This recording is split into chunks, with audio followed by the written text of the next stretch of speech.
કોયલી ગ્રામ પંચાયતની ઉપસરપંચની ચૂંટણી યોજાઈ હતી, જેમાં પ્રવીણસિંહ ગંભીરસિંહ રાઠોડને ઉપસરપંચ તરીકે નિયુક્ત કરાયા હતા।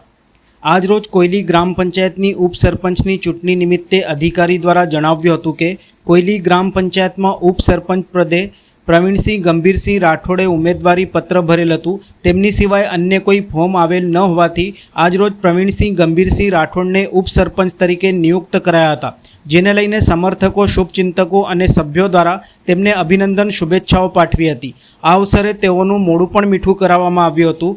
આ સંદર્ભે અધ્યાસી અધિકારી ડીસી મસાણી દ્વારા વિસ્તૃત માહિતી આપી હતી।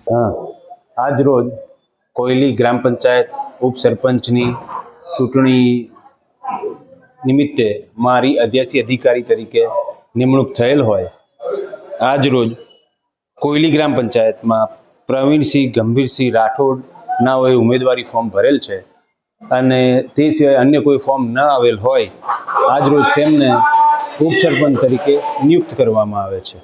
સમગ્ર કોયલી ગામનો આજે હું ખૂબ ખૂબ આભાર માનું છું, કેમ કે અમારા પુત્રવધુને ખૂબ જંગી મતથી જીતાડ્યા છે અને આજે કોયલી ગામમાં ડેપ્યુટી સરપંચનું ઇલેક્શન હતું તો ગામના જેટલા ચૂંટાયેલા સભ્ય છે એ બધાને હું વધાઈ આપું છું, કેમ કે સર્વ પંચાયતને એ રીતે ચલાવવાની છે તો કોઈ પણ ફોર્મ ભર્યું નથી। અમારા જે પ્રવીણભાઈ છે બિનહરીફ થયા છે, એટલે આ પંચાયત એટલી જોરશોરથી ચાલવાની છે અને પંચાયતના જે લાગતા વળગતા ગામના તમામ વ્યક્તિના કામ પૂર્ણ કરવાના, કોઈ પણ જાત વાત ભેદભાવ વગર દરેક ફળિયેથી લઈને સોસાયટી લઈને તમામના કામ કરવાના છે। એના માટે અમારા સભ્ય જે 14 છે તત્બળ છે, એટલે આજે એનું રિઝલ્ટ પણ એ જ છે કે આજે એક જ વ્યક્તિએ ફોર્મ ભર્યું છે, બીજા કોઈ ભર્યું નથી, એટલે એનું આ રિઝલ્ટ છે। એકતાનું એક પ્રતિક આપ્યું છે કોયલી ગામના પંચાયત સદસ્ય અને ગામજનોએ।